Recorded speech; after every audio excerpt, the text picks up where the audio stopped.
కరుణాం కరుణాతరంగితాక్షీం ధృతపాశాంకుశపుష్పబాణచాపాం అణిమాదిభిరావృతాం మయూఖైః గరుడిత్యేవ విభావయే భవానీం. గ్రహాలు గమనాలు, వాటి ప్రభావాలు, నివారణ చర్యలు, వీటిని తెలుసుకోవడం ద్వారా, ఆచరించడం ద్వారా శ్రమాకాలం ధనం వ్యర్థం కాకుండా మనల్ని మనం కాపాడుకోగలుగుతాం.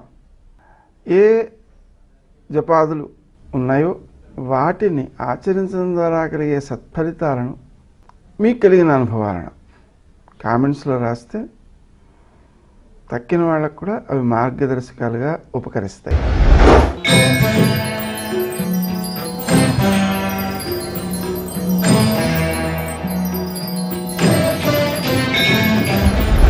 ధనుస్సు రాశి.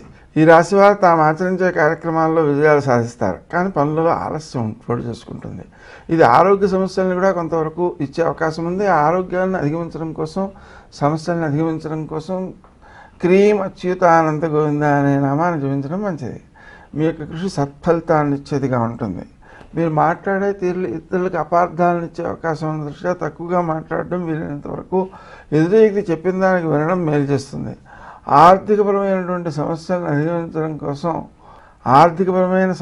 అధిగమించడం కోసం సుమంతో శ్రీ కార్తవీర్యార్జునాయ నమః జననగణగరుష్టం దక్షిణాంతర్పయామి అనే మంత్రాన్ని జపించుకోవడం మంచిది. ఆరోగ్య సమస్యలను కూడా కొంతవరకు ఎదుర్కొనే అవకాశం ఉంది. వాటిని జయించడం కోసం క్రీం అచ్యుతానంత గోవింద అనే మంత్రాన్ని జపించుకోవడం వల్ల మేలు జరుగుతుంది. స్నేహ సంబంధాలు వృద్ధి చెందుతాయి. మీ యొక్క కార్యక్రమాల్లో ముఖ్య కార్యక్రమమైనటువంటి పనిని వాయిదా వేయకుండా తొందరపాటుతో పూర్తి చేసుకోవడం మంచిది. మీ యొక్క కృషి సత్ఫలితాలను ఇచ్చేదిగాను, లక్ష్య సాధనాశక్తిని పెంపొందించేదిగాను ఉంటుంది. ఆ కార్యక్రమాలను సక్రమంగా మీరు చేయగలుగుతారు. ఇతరులకు మేలు చేయడం సాధ్యమవుతుంది. ఇతరులకు మేలు చేసే కార్యక్రమాల్లో మీకు విఘ్నాలు లేకుండా సానుకూల ఫలితాలు వస్తుంటాయి. మాట్లాడే తీరులో మాత్రం అపార్థాలు రాకుండా జాగ్రత్తగా చూసుకోండి. కుటుంబ సంబంధమైన వారితో కూడా అలాంటి అపార్థాలు వచ్చే అవకాశం ఉంది. స్త్రీజనంతో మాట్లాడేటప్పుడు, అలాగే ప్రభుత్వ అధికారులతో మాట్లాడేటప్పుడు, తల్లి వైపు బంధువులతో సంప్రదించేటప్పుడు, ఆధ్యాత్మిక గురువులతో సంప్రదించేటప్పుడు కూడా మీరు మాట్లాడే తీరు సౌమ్యంగా ఉండాలి. ఎదుటి వ్యక్తి మాటలు వినడానికి ప్రయత్నం ఎక్కువ చేయాల్సి ఉంటుంది. మీరు స్వయంగా మార్పు చేయడం అనేటువంటిది కొన్ని చిక్కులను కలుగజేసే అవకాశం ఉంది. స్నేహ సంబంధాలు వృద్ధి చెందుతాయి.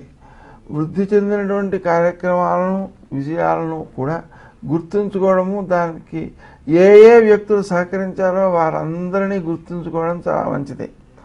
అలా గుర్తుంచుకోవడం ద్వారా మీరు సాధించే విజయాలు మీతో పాటుగా ఇతరులకు కూడా మేలు చేసేవిగా ఉంటాయి. ఆర్థికంగా కూడా కొన్ని సాధ్యాసాధ్యాలను పరిశీలన చేసి ప్రయత్నం చేసినట్లయితే సానుకూల ఫలితాలు వస్తాయి. పై అధికారుల యొక్క అనుకూలత సిద్ధిస్తుంది. రావాల్సిన బాకీలు వసూలు అవుతాయి. శ్రీ గణేశారణం చింది సుమంతో శ్రీ కార్తవీర్యార్జునాయ నమః ఈ మంత్రములను మూడింటిని జపించడం ద్వారా మీరు తప్పనిసరిగా అభివృద్ధిని సాధిస్తారు, అనుకూలతలను సాధిస్తారు. అదేవిధంగా జీవిత లక్ష్యాలను కూడా నెరవేర్చుకోగలుగుతారు. నిజానికి జీవిత లక్ష్యం ఉండాలి, మీకు ఉంటుంది.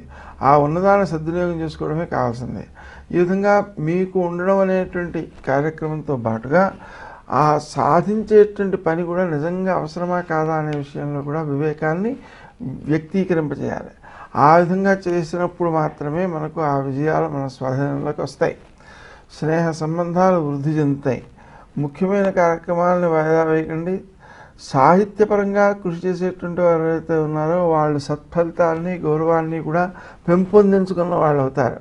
వృత్తి స్థానంలో చేసేటువంటి పని కూడా మీకు అభివృద్ధికే కారణమవుతుంది. వృత్తి నిర్ణయం విషయంలో మాత్రం శ్రీదత్త శరణమమ అనే మంత్రం బాగా ఉపకరిస్తుంది.